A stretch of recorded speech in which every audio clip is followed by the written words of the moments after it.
It's International Women's Day. Michelin Awad, dressed here to the nines for Sunday Mass, this Palestinian Christian came upon young Palestinian men resisting the invasion of Beit Sahur by the Israeli occupation. It was 1988 and the beginning of the First Intifada, the shaking off of the occupation, the resistance, the revolution.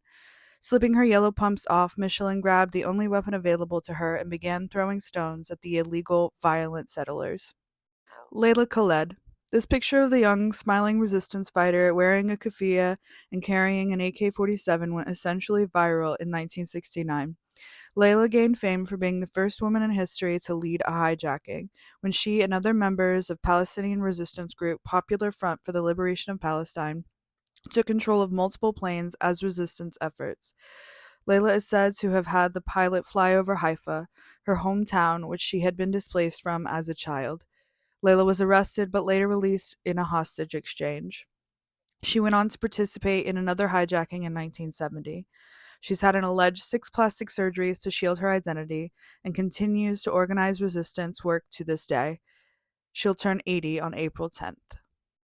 Bisan Auda is a Palestinian filmmaker and independent journalist in her mid-20s. She grew up in Beit Hanun and was displaced after October 7th. An activist and storyteller, Auda was a member of the United Nations Women's Youth Gender Innovation Agora Forum and has worked with the European Union on climate change. She is an EU Goodwill Ambassador. Prior to October 7th, she made educational videos about Palestinian culture and history. She gained fame on social media for her on the ground reporting of the Israeli aggression against Palestinians following the October 7th resistance attack by Hamas. She used to play basketball and is a fan of Harry Potter, with her TikTok username Wizard Bisan being inspired by the series. She continues to risk her life while being displaced to inform the world about the ongoing genocide and ethnic cleansing of the Palestinian people by the illegal occupation Israel. Hind Rajab was a 5-year-old girl who will never see womanhood. On January 29, 2024, Hind was evacuating the Tel Al Hawa neighborhood with her family. An Israeli tank shot their vehicle, killing her aunt, uncle, 4 cousins.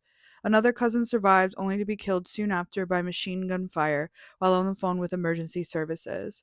When the Palestinian Red Crescent responders called back, Hind answered, stating that there was a tank nearby.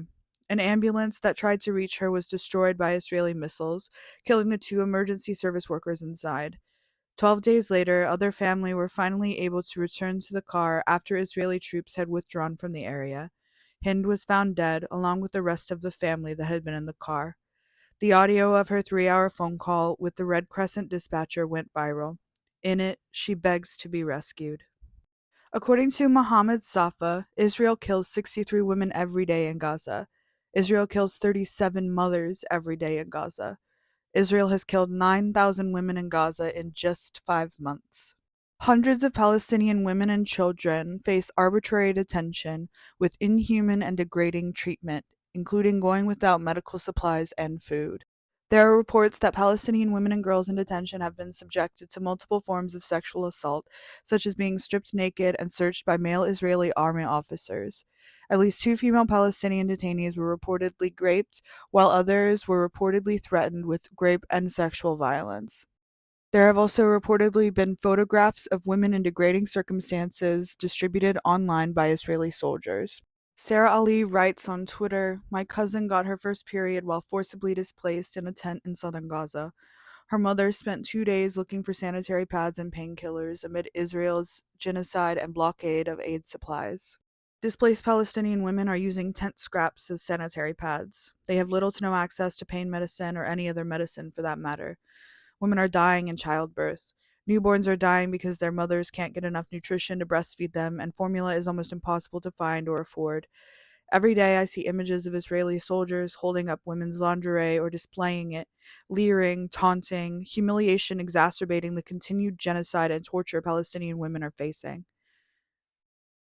Happy International Women's Day to every Palestinian woman who has died at the hands of an illegal ethno-state, and especially to every Palestinian woman who continues to resist and survive in the face of abject cruelty and unspeakable humanity. Free, free Palestine.